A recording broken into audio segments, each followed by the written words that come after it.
یہ ہے قرآن، یہ وہ عظمت والی کتاب، یہ وہ بلند مقام کتاب جو انسان کا کلام نہیں بلکہ منزل من السماء اللہ کا کلام ہے، آسمان سے اتری ہوئی انسانوں کی ہدایت کے لیے اللہ کا کلام ہے۔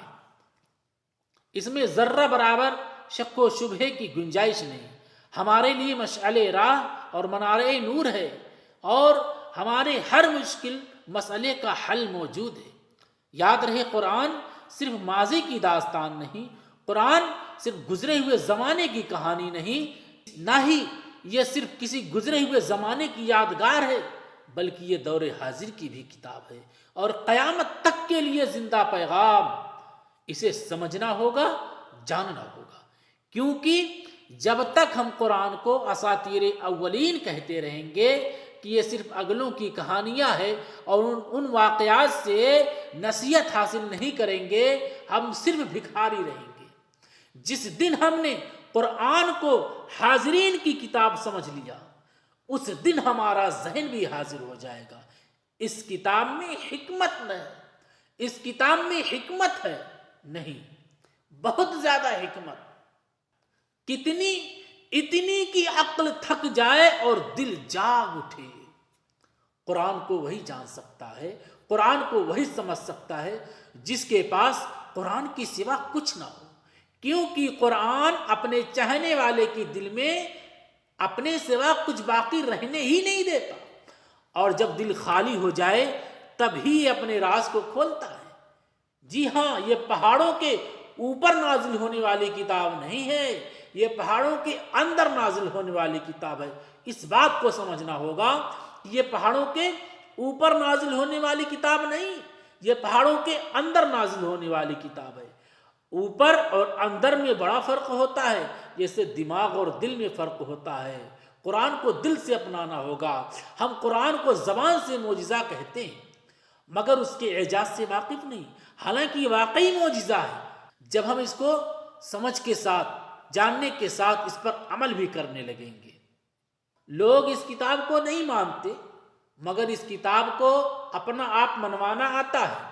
اس نے اگر آپ قرآن کو چھوڑ کر کوئی راستہ اپنانا چاہتے ہو، کوئی دوسرا راستہ چلنا چاہتے ہو، تو سارے راستے بند ہیں، کوئی راستہ نہیں ہے، بس ایک راستہ کھلا ہے۔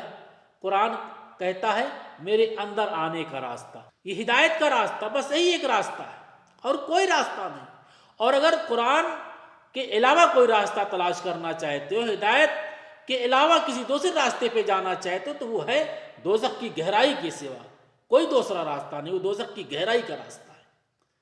ہمارا طواف، ہمارا چکر اینٹی کلاک وائز ہوتا ہے، گھڑی کی سوئیوں کے عین خلاف ہمیں پیچھے جانا ہوگا، اپنے قلب کو کعبے کی طرف کر کے طواف کرنا ہوگا، کیونکہ طواف کے لیے صرف ایک عمارت نہیں چاہیے، ایک دھڑکتا ہوا دل بھی ہونا چاہیے، اور وہ دل ہے مقلب القلوب کے ہاتھ میں، دل پلٹنے والے کے ہاتھ میں، اور وہ نام ہے اللہ تبارک و تعالیٰ کا نام، جسے مقلب القلوب کہتے ہیں۔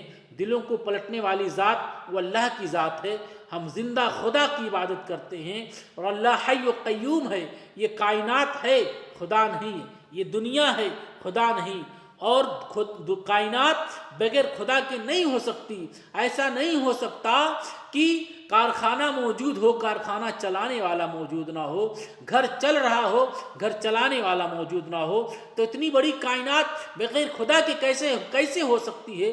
خدا کائنات بنا کر کہیں چلا نہیں گیا، نہ وہ سوتا ہے نہ وہ اونگتا ہے۔ وقت کے فرعونوں کے لیے اللہ کا پورا انتظام ہے۔ متکبر کون ہے؟ گھمنڈ کرنے والا کون ہے؟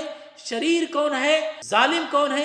جو اللہ کے نظام کا، اللہ کے کلام کا، اللہ کی ذات کا انکار کرے، وہی متکبر ہے۔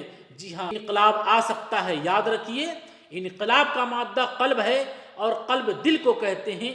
جب دل بدل جائے تو سب بدل جاتے ہیں، اور دل قرآن سے بدلتے ہیں۔ کہ آپ قرآن کی حکمت پھیلانے میں میرا ساتھ دیں گے؟ اگر ساتھ دیں گے تو شیئر کریے اور کمنٹ کریے، لائک کریے۔ السلام علیکم۔